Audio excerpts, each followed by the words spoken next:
అధ్యక్షత వహించినటువంటి మరియు ఒక సమాజంలో ఒక నియంత పాలనకు వ్యతిరేకంగా దండెత్తి పోరాడడానికి వచ్చినటువంటి ఏపూరు సోమన్న గారికి, ఈ కార్యక్రమానికి వచ్చినటువంటి పెద్దలు అనేక మంది వచ్చారు. ముఖ్యంగా మన టీడీపీ ఫ్లోర్ లీడర్ సోదరుడు రేవంత్ రెడ్డి గారికి, అదేవిధంగా కోమటిరెడ్డి రాజగోపాల్ రెడ్డి గారికి, అదేవిధంగా మన సుధాకర్ గౌడ్ గారికి, అదేవిధంగా మన ప్రొఫెసర్ విశ్వేశ్వరరావు గారికి, ప్రొఫెసర్ ప్రభంజన్ గారికి, ఇచ్చాల పురుషోత్తం గారికి, ఇంకా అనేక మంది వేదిక మీద ఉన్నటువంటి నాయకులు ఉన్నారు. వాళ్ళందరూ తమ తమ ఉపన్యాసాల ద్వారా నిర్విరామమైనటువంటి కృషితోటి ఈ సమాజాన్ని ప్రభావితం చేస్తూ దోపిడీ, పీడన, వివచ్చత లేనటువంటి, అవమానము, అణచివేత లేనటువంటి ఒక నవ సమాజ నిర్మాణం కోసం ఎల్లవేళలా కృషి చేస్తున్నటువంటి సామాజిక పరివర్తకులందరూ వేదిక మీద ఉన్నారు. వాళ్ళందరికీ ఈ వేదికలో కింద కూర్చున్న వాళ్ళు కూడా ఎవరేం తక్కువ కాదు. వాళ్ళందరూ కూడా సామాజిక పరివర్తన కోరేటటువంటి వాళ్ళు. అందుకోసం నిరంతరం పోరాడుతున్నటువంటి సోదరులకు పేరు పేరున నా యొక్క హృదయపూర్వక విప్లవ అభినందనలు. ముఖ్యంగా సోమన్న అంటే ఎక్కడ మీటింగ్ పెట్టినా నాకు ఫోన్లో అడుగుతుంటారు. సోమన్న తోటి చాలా సన్నిహితంగా అనేక బహిరంగ సభలకు తీసుకుపోయాం. వాళ్ళందరూ అడిగేది, అన్నగారు మీరు వచ్చేటప్పుడు సోమన్న గారిని తీసుకురండి, సోమన్న యొక్క మాట ద్వారా ఆ యొక్క వచ్చిన జనాన్ని విశేషమైనటువంటి ప్రభావం చూసేటటువంటి వ్యక్తి అని చెప్పి.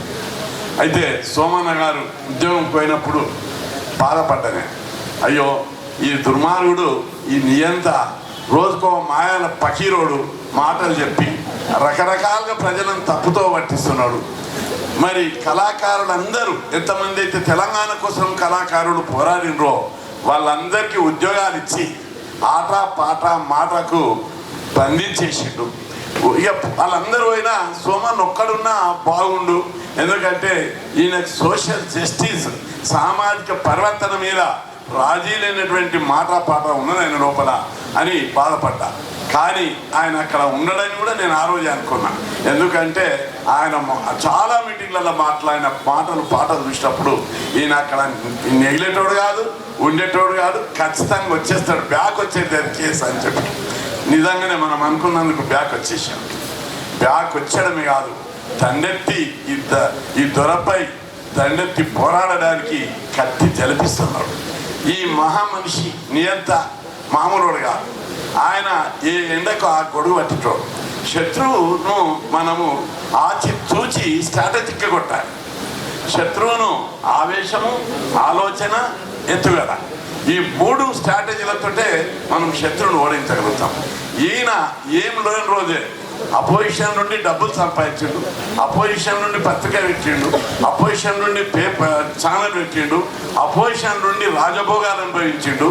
ఇప్పుడు అధికారమైన చేతులు. అంతేకాదు, అధికారాన్ని ఎట్లా అవినీతి, అసిద్ధ పక్షపాతము, బంధుప్రీతితో వేసుకుంటూ రాష్ట్ర ప్రజల చెవుల్లో పువ్వులు పెడుతున్నాడు. ఒట్టిగా మాట్లాడతలేడు, మాయ చేస్తున్నాడు. మాటల గారెడితోటి ప్రజలందరూ మీరు మొన్న చూసిరు. హైదరాబాద్ ప్రజలు విద్యావంతులు, ఎంతో తెలివైన వాళ్ళు. అసెంబ్లీ ఎన్నికలప్పుడు వాళ్ళ ఎమ్మెల్యేలను కూడా గెలవలేదు. చాలా మందిని చిటికెడిచ్చిర్రు. ఒకరిద్దరు గెలిచినా వాళ్ళ ఇండివిజువల్ కెపాసిటీతో గెలిచారు. కానీ మొన్న మున్సిపల్ ఎన్నికలు మీరు చూశారు, ఎంత ఆశ్చర్యకరమైనటువంటి ఫలితాలను సాధించిందంటే ఆయన చేతుల్లో ఉన్నటువంటి రాజ్య వ్యవస్థను మీరందరూ చాలా ఆలోచన చేసి పోరాటంలో ఏ విధమైన స్ట్రాటజీ అవలంబించాలని ఆలోచించడానికి మీకు చెప్తున్న విషయాలు. ఆయన వేసిన ప్రతి స్ట్రాటజీ లోపల ఎత్తుగడతోటే పోతున్నాడు. మొట్టమొదట ఆయన ఏం చేసిండు, ప్రతిపక్షాలు లేకుండా చేసుకుంటున్నాడు, మాట్లాడే గొంతుకలను లేకుండా చేసుకుంటున్నాడు, అందరు ఎమ్మెల్యేలను కొనేస్తున్నాడు. ఇక రెండవది పైసలు సంపాదిస్తున్నాడు. అవినీతికి ఆయన ఒక్కడే, వేరేళ్ళు కూడా కాదు. మొత్తం మీకు ఒకటి తెలుసో లేదో, నేను చాలా రోజులుగా పోరాడుతున్నా. ఏంటిదంటే వాటర్ గ్రిడ్, ఇంటింటికి నాలనంట. అరే నాయన, మేము ఇంటింటికి ఉద్యోగం అడిగినాం, ఇంటింటికి చదువులు అడిగినాం, ఇంటింటికి పొలాలు అడిగినాం, ఇంటింటికి నల్ల నీళ్లు లేకుంటే ఈ పోటుగాడు వచ్చి నల్ల నీళ్ళు ఇస్తారా? ఇందిరాగాంధీ నుంచి నల్లాలు పెట్టించింది, మాకు ట్యాంకులు కట్టించింది. అనేకమైనటువంటి 90% గ్రామాలకు నల్ల నీళ్లు ఉన్నాయి. మేము ఎవ్వరం కూడా నల్ల నీళ్ళు అడుగుతలేము. మేమేమడుగుతున్నాం? నీళ్లు, నిధులు, నియామకం. ఈ 3 అడుగుతుంటే లేదు నేను ఇంటింటికి నల్ల ఎంత ఈరోజు గోబెల్స్ ఉంటే ఈయన చూసి సిగ్గుపడేవాడు. గోబెల్స్ ఏం చెప్పిన సిద్ధాంతం అంటే, ఒక అబద్ధాన్ని 100 సార్లు మాట్లాడితే నిజమవుతుంది. కానీ కేసీఆర్ 100 సార్లు అవసరం లేదు, నేను 10 సార్లకే అబద్ధాన్ని నిజం చేస్తానని చెప్పి ఈరోజు అందరినీ చెవుల్లో పూలు పెట్టి ఆడిస్తున్నటువంటి మహా రాజకీయాలను ఈరోజు ప్రవేశపెట్టారు. అంతేకాదు మ్యాక్వెల్లి ఎవరు కుటిల రాజకీయాలకు మీరు అందరు బిఏల రాజకీయ శాస్త్రం చదివినప్పుడు మ్యాక్వెల్లి ఫిలాసఫీ ఉంటుంది. ఒకటి ఏమని ఉంటుందంటే, ప్రజలను ఎప్పుడు ఇబ్బందులు పెట్టాలి, ప్రజలను ఎప్పుడు అభివృద్ధి చేయొద్దు, ప్రజలకు ఎప్పుడు సెంటిమెంట్ రెచ్చగొడుతుండాలి, ఏమీ చేయకుండానే ఆశలు పెట్టి నడిపియాలి. ఇది ఈయన పామోదర కూర్చొని మీరు అందరూ అనుకుంటున్నారు తాగుతున్నాడు, తింటున్నాడు, ఆరోగ్యంగా మంచిగా ఉన్నాడు, సృష్టిగా అన్ని రకాలుగా అనుభవిస్తున్నాడు సుఖశాంతులతోటి. ఆయన ఆ పామోదరు ఏం ఆలోచిస్తున్నాడంటే, కుట్రలు, కుతంత్రాలు, ప్రజాస్వామ్య వ్యవస్థలో ఉన్నటువంటి అన్నిటినీ తన చేతుల్లో గ్రిప్పులో పెట్టుకొని తాను, తన తర్వాత కొడుకు తర్వాత మనవడు, ఈ విధంగా రాజ్యాలేటటువంటి పథకాలు రూపొందిస్తున్నాడే తప్ప ఇంకోటి ఆలోచన చేయడం లేదు. ఆయన ప్రధానంగా ప్రజలను ఎట్లా అభివృద్ధి చేయాలి, ప్రజలను ఏ విధంగా స్వయం అభివృద్ధి చెందాలి అని ఆలోచిస్తలేడు. ఎప్పుడు ప్రజలను బిచ్చగాలను ఎట్లా ఉంచాలి, ఎట్లా అడుక్క తినేటట్టు ఉంచాలి, రేషన్ బియ్యం కోసం, పెన్షన్ కోసం వీళ్ళని నడిపించుకుంటూ తీసుకుపోవాలనేది ఆలోచిస్తున్నాడు. ఆ విధమైనటువంటి పద్ధతి రూపంలో మొన్న హైదరాబాద్ ప్రజలను బోల్తా కొట్టేయడం అంటే చిన్న విషయం అది. ఎందుకంటే ఆయన బోల్తా కొట్టించే విధానాలను మనం అర్థం చేసుకున్నప్పుడే ఆయనను తిప్పికొట్టేటటువంటి స్ట్రాటజీని మనం రూపొందించుకోగలుగుతాం. ఎందుకంటే సోమన్న ఈరోజు ఒక పెద్ద టార్గెట్ ఎజెండా పెట్టుకొని ముందుకు వచ్చాడు. అందుకే ఇక్కడ అందరూ కవులు, కళాకారులు, రచయితలు ఉన్నారు. మనము ప్రపంచంలో జరిగినటువంటి ప్రతి విప్లవం వెనుక, ప్రతి మార్పు వెనుక, ఈ సోషల్ రెవల్యూషన్ వెనుక సామాజిక విప్లవం ఉంది. అంటే కల్చరల్ రెవల్యూషన్ ఉంది. కల్చరల్ రెవల్యూషన్ లేకుండా చైనాలో విప్లవం వచ్చేది కాదు, రష్యాలో విప్లవం వచ్చేది కాదు, క్యూబాలో విప్లవం వచ్చేది కాదు. ప్రతి మార్పు వెనుక, ప్రపంచంలో జరిగిన ప్రతి మార్పు వెనుక, ప్రతి విప్లవం వెనుక కల్చరల్ రెవల్యూషన్ ఉంది. తెలంగాణ లోపల కూడా కల్చరల్ రెవల్యూషన్ తర్వాత ఉద్యమం ద్వారానే తెలంగాణ రాగలిగింది. ఈ విషయాన్ని ఇప్పుడు మనం కల్చరల్ రెవల్యూషన్ చేయాలంటే కల్చరల్ రెవల్యూషన్ అంతా ఆయన చేతుల్లో పెట్టుకున్నాడు. ఇక టీవీ ఛానళ్ళు ఆయన అధికారంలో లేనప్పుడు ఒక ఛానల్ ఒక పేపర్ పెట్టుకుంటే ఈరోజు అన్ని పేపర్లను, అన్ని ఛానళ్లను ఆయన గుప్పిట్లో పెట్టుకున్నాడు. అదేవిధంగా యాడ్స్ ఇస్తున్నాడు. మీరు అందరూ చూడండి ఏమి ఇస్తున్నాడు. దేశంలో ఏ ముఖ్యమంత్రి పరిపాలించని విధంగా ఇండ్లు చూపెడుతున్నాడు.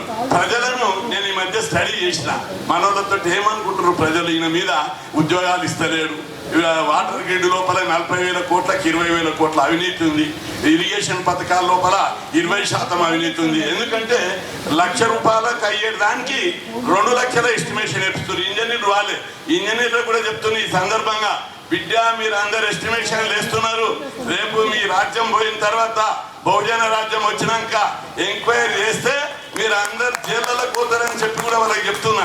అయినప్పటికీ కూడా వాళ్ళకి ధైర్యం ఇస్తున్నాడు ఆయన.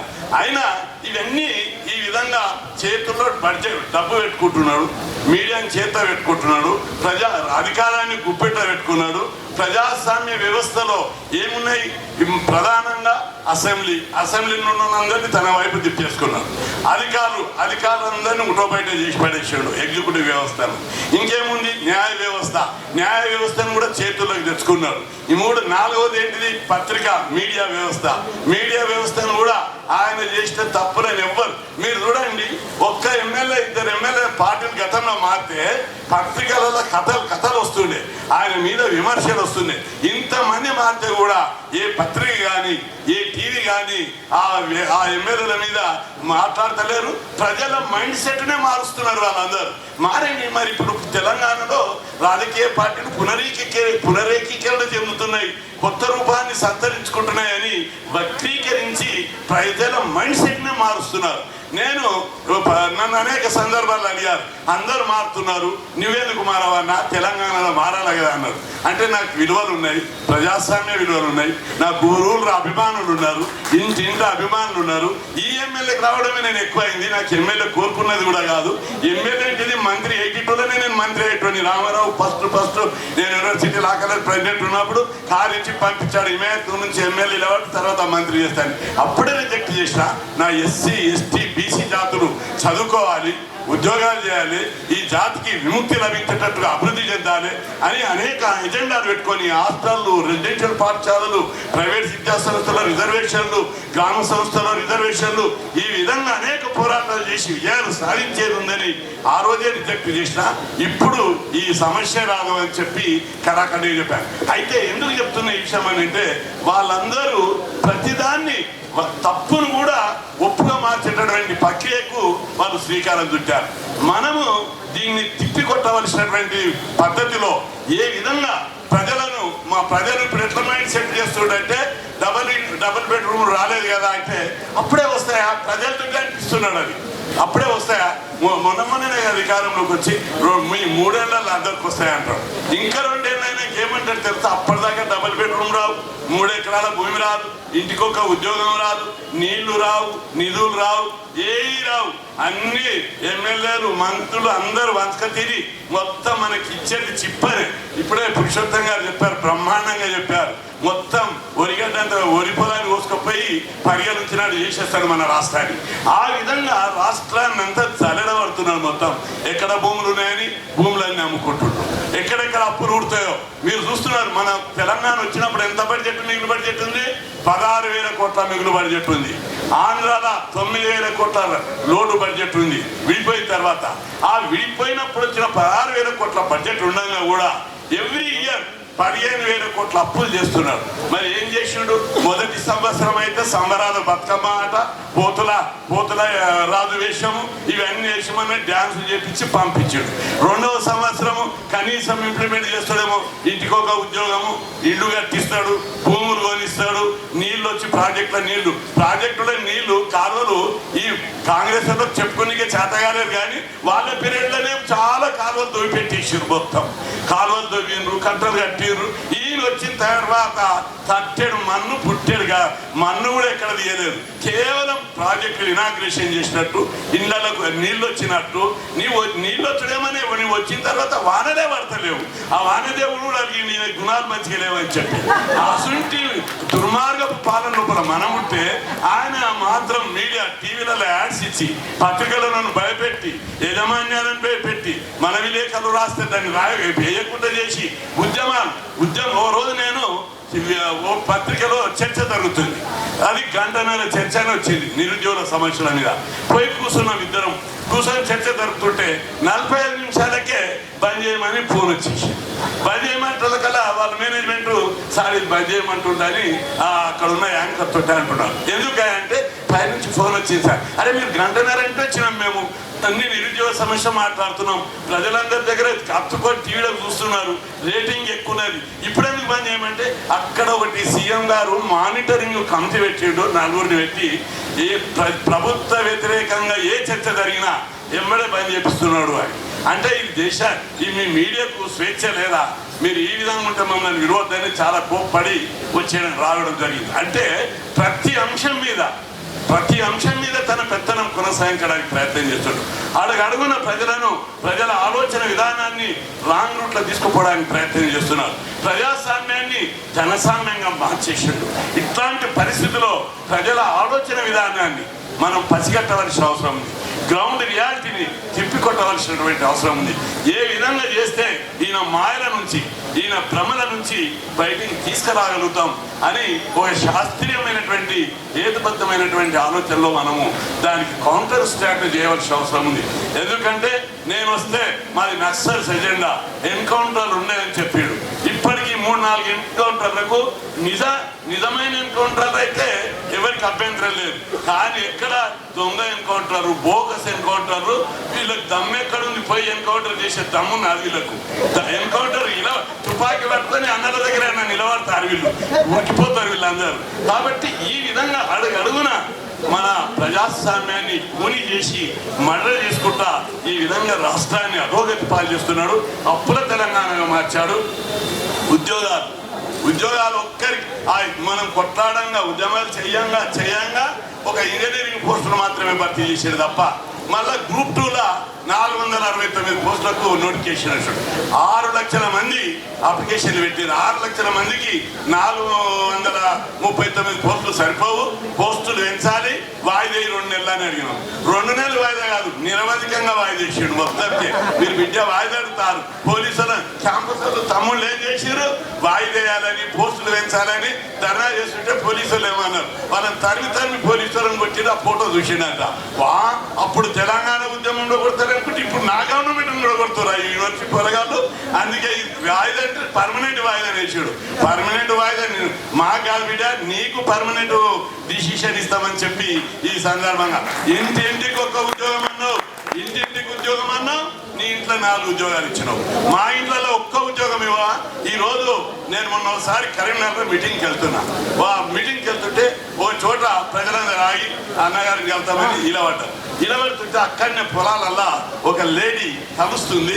అలా బిడ్డ పీజీ చేసింది, ఆ పిల్ల కూడా కలుస్తుంది, బీఈడి కూడా చేసింది. వాళ్ళు ఉడుకుతూ వచ్చారు. ఆ పిల్ల తల్లికి చెప్పినట్టుంది, తల్లి బిడ్డలు వచ్చారు. వచ్చినాక అన్న మొన్న నీ స్టేట్ నీవు టీవీలో మాట్లాడినప్పుడు బాగా మాట్లాడినావు చూసిన నేను. ఇంటింటికి నల్ల అంటుండి దుర్మార్గుడు. మా ఇంటింటికి నల్ల ఎందుకు? 4 బిందెల నీళ్ళైతే మోసుకొచ్చుకుంటాం. భూమి పుట్టినప్పటి నుంచి మనకు నీళ్లు లేవా, నీళ్లు తాగుతలేమా, నీళ్లు లేవా, ఏం లేదు. అలా కమిషన్లు దీనికనే 40,000 వాటర్ గిడికి పెట్టే బజాయి ఒక 10,000 కోట్లు పెడితే మొత్తం ఇంటికో ఉద్యోగం వస్తుంది కదా. కేవలం పైసలు ఎట్లా సంపాదించాలి, అధికారాన్ని ఎట్లా నిలబెట్టుకోవాలి. ఇంత తెలంగాణ అప్పుడే చేసాడు ఆయన ఆలోచనలని. తెలంగాణ సాధించాలని చేసినా ప్రజలందరూ మద్దతు ఇచ్చారు. తెలంగాణ సాధించిన తర్వాత ఏం ఆలోచిస్తుండు? ఈ తెలంగాణ ఉద్యమకారుల గురించి ఆలోచిస్తలేడు ఆయన, నిరుద్యోగుల గురించి ఆలోచిస్తలేడు, రాష్ట్ర అభివృద్ధి గురించి ఆలోచిస్తలేడు. ఎట్లా ఓట్లు నోట్లు, ఓట్లేమో అధికారం కాపాడుకోవడానికి, నోట్లేమో లీడర్లను తన చేతుల్లో గ్రిప్పులో వ్యవస్థను పెట్టుకోవడానికి. ఈ రెండుటి మీదనే ఆయన ధ్యానం ఉంది తప్ప రాష్ట్ర అభివృద్ధి మీద, రాష్ట్ర ప్రగతి మీద, బంగారు తెలంగాణ మీద, ఈ రాష్ట్ర ప్రజల మీద ఎలాంటిది లేదు. అందుకే ప్రజాస్వామ్యం పూర్తిగా గాడి తప్పినటువంటి పద్ధతులు ఉన్నాం. ఇక్కడ న్యాయ వ్యవస్థను, పరిపాలన వ్యవస్థను, ఎగ్జిక్యూటివ్ను, లెజిస్లేటివ్ను, చివరకు కేంద్రంలో కూడా ఒక గాలం వేసేసాడు. మీకు మేము సపోర్ట్ ఉంటామన్నాడు నరేంద్ర మోడీ. ఏమన్నా దృష్టి పెట్టగలడని నేను మీకు సపోర్ట్, ఆయనకు కావాలి ఎప్పుడు ఎట్లుంటుందని చెప్పి ఈయన సపోర్ట్ ఇస్తున్నాడని. ఈయన పుట్టాడు తప్పులు చేస్తుంటే కూడా తొంగి చూస్తలేడు. అందుకే ఈ వ్యవస్థను, తెలంగాణని మన సోదరులందరూ చెప్పినట్టుగా కాపాడుకోవలసింది ప్రజలే. ప్రతిపక్షం లేదు, ప్రజలే ప్రతిపక్షం కావాలి, ప్రజలే ప్రజాస్వామ్య సారథులు కావాలి. అందుకే ఈయన చేసే తప్పులను, ఈయన చేసే దుర్మార్గాలను, ఈయన చేసే నిరంకుశ విధానాలకు వ్యతిరేకంగా ప్రతి ఒక్కరు కౌంటర్ స్ట్రాటజీ చేయాలి. ప్రజలు అమాయకంగా తప్పుడు ప్రచారం ద్వారా టీవీని, మీడియాను చేతిలో పెట్టుకొని ఇల్లు కట్టినట్టు, ఇప్పుడు కట్టకపోతే ఇంకో రోజు కట్టినట్టు, ఇంకా ఎలక్షన్లో ఏమీ చేయకుండా అన్ని చేసినట్టు భ్రమలలో ఉంచుతున్నాడు, ఆశలలో పెడుతున్నాడు. ప్రజలందరినీ ఒక రౌండ్, ఒక పోబిలా పెట్టేసాడు. కాబట్టి ఆ పోబియా నుంచి ప్రజలను విముక్తి చేసి యుద్ధ భూమికి సిద్ధం చేసినట్టు, ఓటు బ్యాంకుగా తిరగబెట్టినట్టు చేయవలసినటువంటి బాధ్యత కవులు, కళాకారుల మీద ఉందని చెప్పి మీ అందరికి నేను విజ్ఞప్తి చేస్తున్నా. దానికి తగ్గట్టు ఇప్పుడే ఓటు విలువ చేసినటువంటి ఓటు అంటే మనోళ్ళందరూ ఏమనుకుంటున్నారు, ఆయన మళ్ళీ డబుల్ బెడ్రూమ్లు కడతాడు, మా పిల్లలకు ఒక్క ఉద్యోగం ఇవ్వడు, మళ్ళీ ఎన్నికల కల్లా ఏమంటాడు తెలుసా, నేను మొన్న చదువుకోవడానికి పోయింది, ఆంధ్రలో చేసిన పాపాలను కడిగేయడానికి సరిపోయింది, ఉద్యోగాలు ఇస్తామంటే కోట్లు అడ్డం జరిగినాయి, నేను ఈసారి గెలిస్తే ఇంటికి ఒక్క ఉద్యోగం అన్న పోయినసారి ఇంటికి 2 ఉద్యోగాలు ఇస్తానని చెప్తాడు అని పోపేలాక ప్రచారం చేసి మళ్ళా ప్రజలను మభ్యపెట్టే అవకాశం ఉంటాడు. ఈ నీళ్ళ విషయానికి వస్తే, నీళ్లు కడదామంటే మహారాష్ట్రలో అడ్డం జరిగిండ్రు, ఛత్తీస్గఢ్లో అడ్డం జరిగిండ్రు, ఇక్కడ కాంగ్రెస్ వాళ్ళు కేసులు వేసిండ్రు, కాబట్టి నీళ్లు రాకుండా చేసిండ్రు. ఈసారి నేను వస్తే ఇంటింటి ఊరికి సముద్రంలో వేసినట్టు నీళ్లు చేస్తానని చెప్తాడు. అంటే ఆయన చేసే ఎత్తులకు తగ్గట్టుగా మన కవులు కళాకారులు ప్రజలను అట్టడుగున్నటువంటి ప్రజల యొక్క ఆలోచన విధానానికి తగ్గట్టుగా మన స్ట్రాటజీ లేకపోతే ఆయనకేంటిదంటే ఆయన లోపల ఎవరైతే ఇద్దరు ఉన్నారు, మ్యాకివెల్లీ, గోబెల్స్. కాబట్టి మ్యాకివెల్లీ, గోబెల్స్ కు తగ్గట్టు మనం కూడా స్ట్రాటజీ డెవలప్ చేయాల్సిన అవసరం ఉంది. స్ట్రాటజీ ఎందుకంటే మన దేశంలో ఒక్కసారి విదేశ దండయాత్రలు వచ్చినప్పుడు మన దేశంలో మహామౌలైనటువంటి యోధులు ఉన్నారు, పౌరుషం కలిగినటువంటి దేశభక్తులు ఉన్నారు. వేరే దేశస్తులందరూ మన మీద దండయాత్ర చేసినప్పుడు కత్తి యుద్ధము, సామి యుద్ధము, కట్టె యుద్ధం వచ్చేది. విదేశీయులు ఏం చేసిర్రు? తుపాకీ యుద్ధంతో మన దేశాన్ని అవలీలగా గెలుచుకున్నారు. ఇక్కడ కూడా ఇప్పుడు ఆయన యుద్ధం ఏం ప్రయోగిస్తున్నాడు? మీడియాని చేతిలో పెట్టుకున్నాడు, మాటల గాలిని చేతిలో పెట్టుకున్నాడు, అన్నిటికి మించి కోట్ల రూపాయల దగ్గర పెట్టుకున్నాడు. ఆ కోట్ల ప్రతిపక్షాలను బలహీనపరిచిండు, ప్రజాస్వామ్యాన్ని బలహీనపరిచిండు. దీనికి తగ్గటువంటిది ప్రజల్లో మన పేద వర్గాలందరినీ ఓటు బ్యాంకుగా ఆత్మ గౌరవ నినాదంతో దొరల పాలన వద్దనేటటువంటి నినాదాన్ని ప్రజల లోపల మనం ఇంజెక్ట్ చేయవలసినటువంటి అవసరం ఉంది. దానికి మేధావులందరూ కూర్చొని ఎలాంటి నినాదం తీసుకుంటే ప్రజల నెత్తికెక్కది, ప్రజలు తిరుగుబాటు చేస్తారు, ఓటు బ్యాంకు ఏర్పడతారు, ఓటు నోటుతోటి ఈ దొరని ఇంటికి పంపిస్తారనేటువంటి ఓ కొత్త స్ట్రాటజీని మనం అందరం రూపొందించుకోకపోతే ఆయన అంత ఈజీగా మనం ఆయన పొలలో ప్రజలను మభ్యపెట్టడము, మోసం చేయడము ఆయనకు వెన్నతో పెట్టిన విద్య. కాబట్టి దానికి తగినటువంటి కౌంటర్ మన దగ్గర అందరికీ ఉన్నాయి. మీకు కొన్ని ఆలోచనలు ఉన్నాయి, అందరికి కొన్ని ఆలోచనలు ఉన్నాయి. ఇవన్నీ ఆలోచనలను అట్టడుగు ప్రజలకు చేరేటట్టుగా చేసి వాళ్ళ లోపల మార్పు, ఆలోచన విధానం మార్పు చేసి, ఓటు బ్యాంకుగా మార్పు చేసి ఈ దొరను ఓడించకపోతే రాష్ట్రం అప్పుల కుప్పగా మారుతుంది, నియంత్రణ రాజ్యంగా మారిపోతుంది. ఈ రాష్ట్ర ప్రజలందరూ ప్రతిపక్షాలు లేకుండా చేస్తాడు. చివరకు ఇవన్నీ అనుకుంటేనే ప్రధానమంత్రి మీద కన్నేషుడు. ఆయన కొడుకు ఇక్కడ ముఖ్యమంత్రి, ఆయన ప్రధానమంత్రి. ఆ విధమైనటువంటి కన్నేషుడు ఇక్కడ ఒక్క ఎన్నికల వాగ్దానం లక్ష ఉద్యోగాలు ఒక నెలలో భర్తీ చేస్తా అన్నాడు. 2 ఏళ్ళు అయితే కూడా 2000 ఉద్యోగాలు కూడా భర్తీ చేయలేదు. అన్ని ఖాళీలు, ఏ డిపార్ట్మెంట్ పోతే ఖాళీ కుర్చీలు కనిపిస్తున్నాయి. ఉద్యోగాలు మన పిల్లలందరూ ఎస్సీ, ఎస్టీ, బీసీ, పేద వర్గాలందరూ ఈరోజు ఎవరు చేస్తారు? వాళ్ళే. పెద్ద జర డబ్బులంతా కాంట్రాక్టులు, వ్యాపారాలు, పరిశ్రమలకు పోతారు. ఈ పేద వర్గాలకు ఒక్కరికి కూడా ఉద్యోగం ఇవ్వడం లేదు. డబుల్ బెడ్రూమ్ 600 కట్టిండు. ఎర్రవల్లిలో ఆయన ఉండే ఊరు 300, ఈడ గుడిసెలు కుడిపోతే ఆడవ 300. కానీ రాష్ట్ర ప్రజలందరికీ అవే చూపెడుతున్నారు. ప్రజలందరూ ఏమనుకుంటున్నారు? మాకు ఇన్ని రోజులకు డబుల్ బెడ్రూమ్లు వచ్చినాయి, డబుల్ బెడ్రూమ్లలో ముసల్దానికి ఒకటి అయితే, కొడుకు కోడలికి ఒకటి అవుతాయి అని కలలుగా అంటున్నారు వాళ్ళందరూ. డబుల్ బెడ్రూమ్లు అవన్నీ ఆ విధమైనటువంటి భ్రమలు కల్పిస్తుంటారు. అడుగున తిన్నట్టు మళ్ళీ ఈ మధ్య కొత్త స్లోగన్ చేసిండు. 5 ఏళ్ళు, ఇప్పుడు 3 ఏళ్ళు ఉంది కదా, 2 ఏళ్ల మీద కొన్ని రోజులు అనుకున్నాం, 3 ఏళ్ళ క్రికెట్ కదా.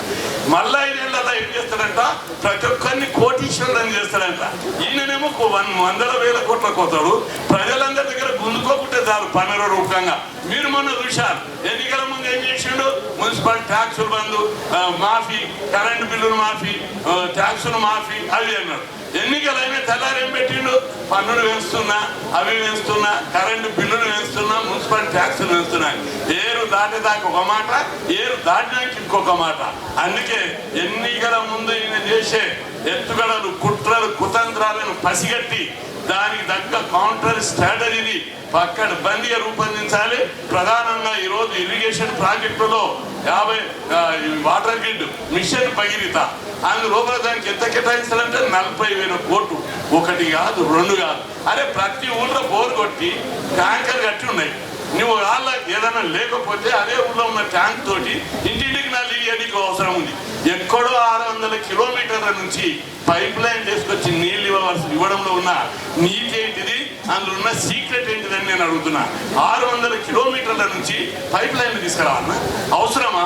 గోదావరిలో నీళ్లు వీటికి మెదక్ జిల్లాకు రావాలన్నా, రంగారెడ్డి జిల్లాకు రావాలన్నా తాగే నీళ్లు? ఇక్కడ బోరింగ్ నీళ్లు, మా ఊళ్ళలో ఉన్న బోరింగ్ నీళ్ళే మంచిగా ఉన్నాయి. అవి తాగితే నీకంటే ఇంటెలిజెన్స్ బుర్ర వస్తుంది మా ప్రజలందరికీ. ఆ నీళ్ళని పక్కకు పెట్టి ఆర్టికల్ చేస్తా అంటే పైపులలో కమిషన్ ఎంత, పైపులలో ఉన్న సీక్రెట్ ఏంటిదని మనం అందరం అడగాల్సిన అవసరం ఉంది. అదేవిధంగా కాంగ్రెస్ పార్టీ గతం లోపల మా ఎత్తిపోతల పథకం, పాలమూరు ఎత్తిపోతల పథకం, అదేవిధంగా చేవెళ్ళ ప్రాణహిత పథకం పెట్టి కాలువలు తోవింది. కొన్ని 100,000 కోట్ల రూపాయలు ఖర్చు పెట్టి ఈయన వచ్చిన తర్వాత తర్వాత ఈయననే మీరు ఇంకోటి కూడా గమనించండి, గోదావరి నీళ్ళు ఎప్పుడు వచ్చినాయి తెలుసా? ఇప్పుడు కాదు, 5-6 ఏళ్ల కింద స్టార్ట్ చేసి పైపులు వేసి అన్ని చేసి తెచ్చి రెడీగా ఉంచారు. ఈ రిలీజ్ ఈయన అధికారంలోకి వచ్చే టైం కదా రెడీగా ఉన్నది. ఈయననే స్టార్ట్ చేసినట్టు నీళ్ళు ఇస్తున్నట్టు ఉదాహరణ టీవీలో పెట్టిండు. అయితే అందరు అనుకుంటున్నారు ప్రజలు, ఈయననే గోదావరి నీళ్లు మన కృష్ణ సింగూరు ఎండిపోయింది. 40 ఏళ్ళు 50 ఏళ్ల కింద సింగూరు కట్టారు, జన్మలో ఎండిపోలేదు. మంజీరా మీరు డ్యామ్ కట్టి 60 ఏళ్ళు అయింది, ఇంతవరకు అది ఎప్పుడు ఎండిపోలేదు, ఒట్టిపోలేదు. గడ్డిపేట కూడా ఒకసారి ఎండింది కానీ మళ్ళీ ఇంటర్నెట్ ఎండింది. హిమాయత్ సాగర్ ఎండిపోయింది. ఈయన వచ్చి నుంచి చెరువులు ఎండిపోతున్నాయి, ప్రాజెక్టులు ఎండిపోతున్నాయి, వానలు పడతలేవు. దాని మీద అదే ఇంకెవరన్నా ముఖ్యమంత్రి ఉంటే ఈ దరిద్రపుడు వచ్చి నుంచి వానలు పడతలేవు అని తిడుతుంది. ఈయన ఎవరైనా తిడుతున్నాడు, ఎందుకంటే ఈ అట్లా దాన్ని కౌంటర్ స్టార్ట్ చేసేస్తాడు మీడియాలో టీవీలల్లో, తన వల్లనే అంత జరుగుతుంది అని చెప్పి. ఆ విధంగా అడుగున ఈ విధమైనటువంటి కుట్రలు కుతంత్రాలతోటి పరిపాలించుకుంటూ రాష్ట్ర అభివృద్ధిని మన కేజీ టు పీజీ అన్నాడు, ఉచిత విద్య అన్నాడు. కేజీ టు పీజీ ఉచిత విద్య ఉన్నాయి. ఇప్పుడు పాఠశాలలో 40,000 టీచర్ పోస్టులు ఖాళీ ఉన్నాయి. ఒక్కటన్నా భర్తీ చేస్తుండా? టీచర్ పోస్టులు భర్తీ చేస్తలేడు కానీ బీర్ షాపులు వేస్తున్నాడు, వైన్ షాపులు వేస్తున్నాడు, ఇంకా హోటళ్ళు వేస్తున్నాడు. రకరకాలుగా ప్రజలకు తాగుండి తందనలు ఆడుండి, తాగుండి పోతురాలు చేశారు వేయండి, కట్టుకొని బట్టలు ఇస్తా మంచిగా బతుకమ్మలు ఆడుండి. ఇది పాలన ఒక నాయకునికి ఉండవలసినటువంటి లక్షణం కాదు. నాయకుడికి పోయి పర్మనెంట్ డెవలప్మెంట్ జరగాలి. రాష్ట్ర ప్రజలు ప్రగతి లోపల పయనించాలంటే స్వయం సమృద్ధిగా వాళ్ళ కాళ్ళ మీద వాళ్ళు నిలబడేటట్టు, వాళ్ళ సంపాదన వాళ్ళు స్వయంగా చేసుకునేటట్టు చేయవలసినటువంటి బాధ్యత ప్రభుత్వం మీద ఉంటుంది. అట్లాంటి వనరులు, అట్లాంటి స్తోమత తెలంగాణలో ఉన్నది. అందుకోసమే ఆంధ్ర వాళ్ళు పోతే ఇక్కడ తెలంగాణ అభివృద్ధి చెందుతుందనేటువంటి గొప్ప ఆశయంతో ఈ పోరాటాలు చేసి సాధిస్తే, ఈ దొరచేతిలో పెడితే అప్పుల తెలంగాణగా, అదేవిధంగా నిరుద్యోగుల తెలంగాణగా, దివాలా తీసే తెలంగాణగా, త్వరల తెలంగాణగా మార్చి ఈ రాష్ట్రాన్ని తన గుప్పిట్లో పెట్టుకొని అది 3 వ్యవస్థలను, లెజిస్లేటివ్ వ్యవస్థ, ఎగ్జిక్యూటివ్ వ్యవస్థ, న్యాయ వ్యవస్థ, చివరకు భయపెట్టి పత్రిక మీడియా వ్యవస్థను కూడా చేతిలో పెట్టుకున్నాడు. దీన్ని తొలగించడానికి అన్ని గొంతుకలు, ప్రశ్నించే గొంతుకలన్నీ ఏకం కావలసినటువంటి సమయం ఆసన్నమైంది. మొట్టమొదట ధైర్యం చేసి మన సోమన్న గారు ఈ యుద్ధ భూమిలోకి దిగినందుకు ఆయన నేను అభినందిస్తున్నా. ఆయనకు పూర్తి మద్దతు ఉంటుందని చెప్పి, తప్పనిసరిగా నీవు చేసే ప్రతి అడుగుకు మేము పూర్తి మద్దతు ఇస్తామని, నీవు చేసే ప్రతి కార్యక్రమానికి పూర్తి మద్దతు ఇస్తామని చెప్పి ఈ రాష్ట్రాన్ని కాపాడవలసిందిగా అందరూ కళాకారులు అందరూ కూడా నడుం బిగించి ఈ ప్రజాస్వామ్య పరిరక్షించడానికి నడుం బిగించి ఈ పోరాటాన్ని ముందుకు కొనసాగించాలని కోరుకుంటూ సెలవు తీసుకుంటాను. జై హింద్.